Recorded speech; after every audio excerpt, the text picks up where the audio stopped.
You guys, I am so proud of myself, and you should be too. No, I'm just kidding.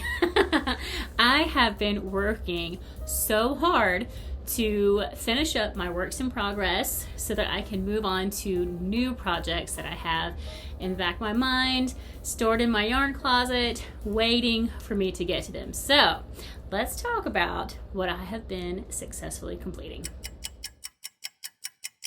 The first things that I'm proud that I completed are all of these blankets. I showed these three in the middle that were mostly completed in my whips video, my Let's Get Real.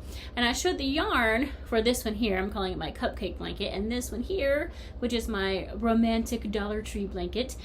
So if you'd like to see more information on those, I do have a blanket tour that just recently uploaded. I'll link that down below. Next, I have this sweater. Now, it's kind of hard to see here, so I'll try to insert a picture of myself modeling it. But I made it using the same kind of pattern that I used for my green sweater that you can see that on Instagram if you haven't seen that. But I started with this color play yarn from Hobby Lobby. This was discontinued last year. So in June of last year, 2022, I got the skeins for this. I think it's about 8 skeins, and I made the rectangle for it. Now I knew I wouldn't have enough to complete the sweater, but I wanted to make it with this anyway because it's just so soft and cozy. But I was like, okay, I'll find a solid color somewhere to be able to finish this sweater. Well, I couldn't find anything that wasn't kind of pricey to go with it. And I'm like, I don't want to spend $12 a skein to finish the sweater when I didn't even spend $12 on the main part that I've worked on. So this year at the Hobby Lobby clearance haul in March of 23, I found this yarn, this yellow here, and it's part alpaca. So it's got like little fuzzies that like get on my clothes. I'm like, well dang. But it's super cozy, and I live in Florida, so it's really warm here. It's already gearing up close to the 90s, and it's only March. But I love this for when I'm going into stores, going into restaurants. It's chilly in those places, so I'm taking this in with me to wear to keep my arms warm, because I'll just wear a plain t-shirt as I'm going about my business, but when I sit down and it gets chilly, this is nice to have over my arms. Now, I will share that I did the buttons kind of small. They're a lot smaller than the buttons that I have on my green sweater. And I'm not the greatest at putting buttons on in the right spot. I just use these little loops to like connect.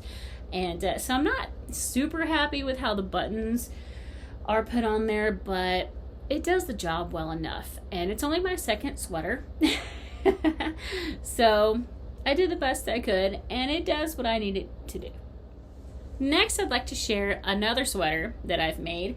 My friend Shannon from Shannon Talks Yarn shared a video showing a granny Hexi cardigan that she made, and I just loved how that turned out. And I had not heard of the granny Hexi before, so Shannon, thank you so much for that. And I was inspired. I'm like, you know what, I have some yarn that, again, I got at the Hobby Lobby clearance last year in 22, and I knew I wanted to make a wearable for my mom. She'd asked for like a poncho or a cardigan, something to wear, some kind of sweater. And so I was like, oh my gosh, that is perfect for this yarn that I got for my mom. So again, I'll try to insert a picture of either me or my mom modeling it, but oh my gosh, I love how this turned out. This is Fireside from Hobby Lobby in Misty Meadows. It is not available anymore. I got it on their clearance last year. This is 6 skeins. I used 3 on one side and 3 on the other.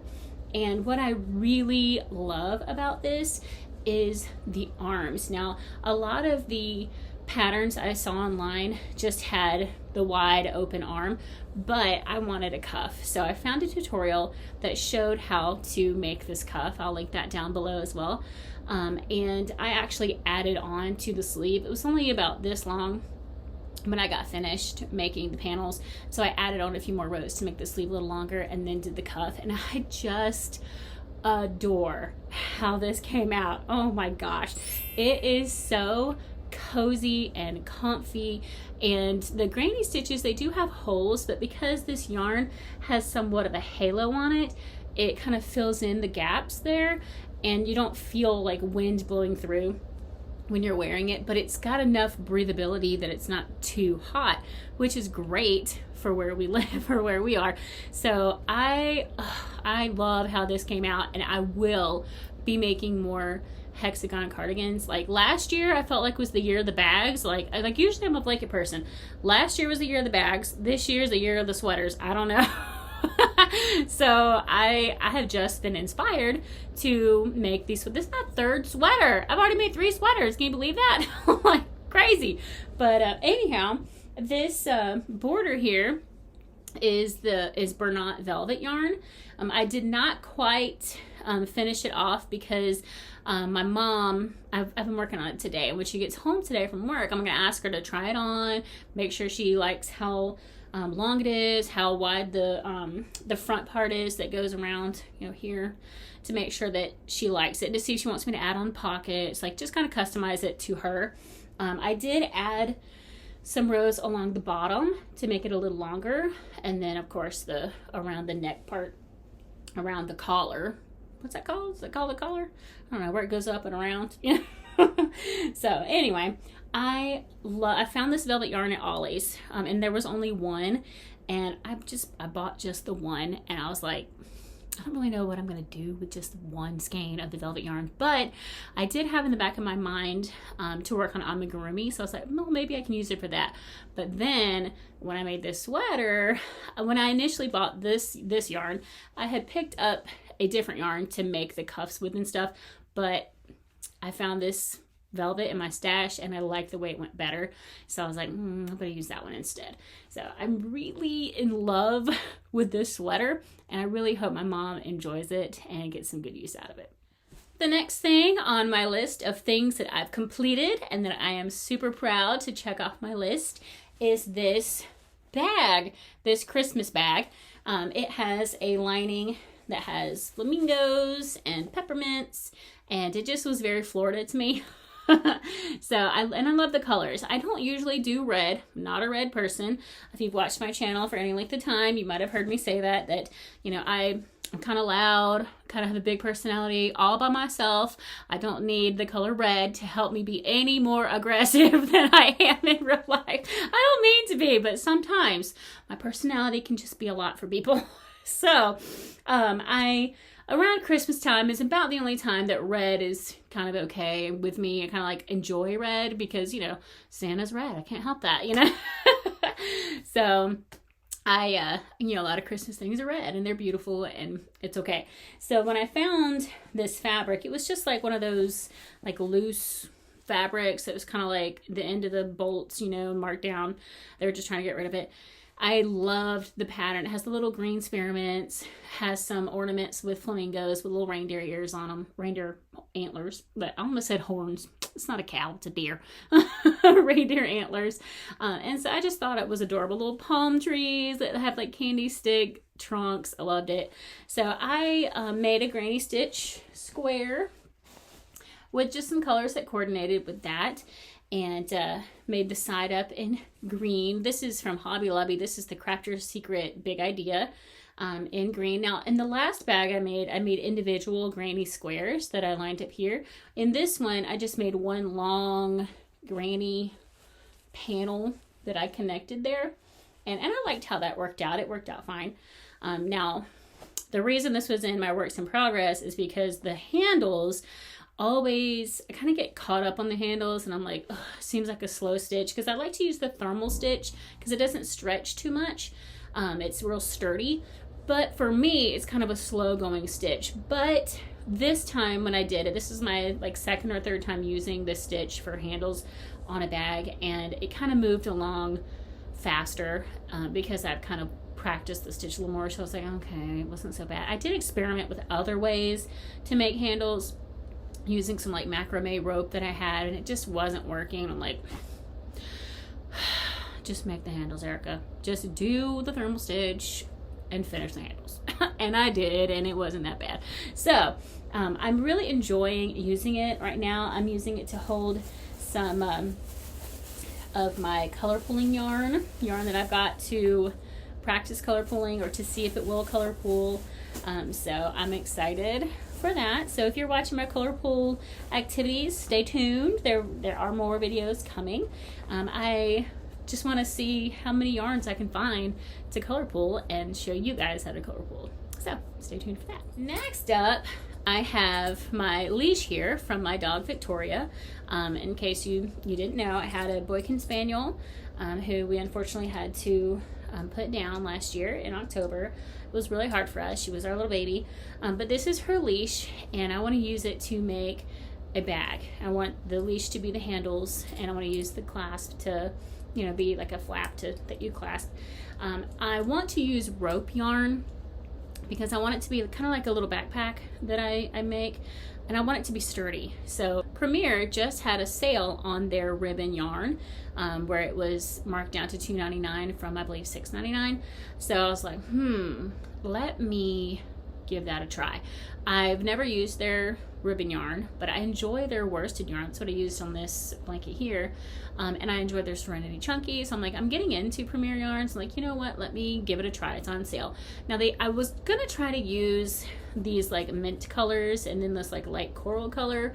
But they didn't have those colors in their selections. They were more muted colors. But I decided to go ahead and get black. I was like, you know, if it's going to be a backpack that I actually like use, then it's going to get dirty if it's got these light colors.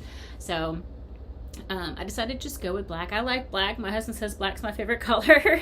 And the more I think about it, the more I'm inclined to believe him. I always thought it was blue, but it might just be black. But anyway, so I'm excited for that yarn to come in.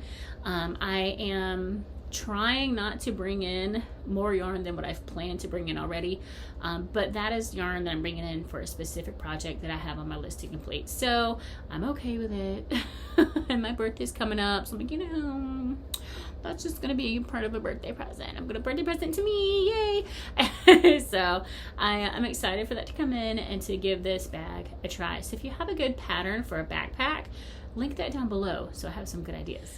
The last thing that I want to work on that I haven't really started yet, but it's kind of been in the back of my mind.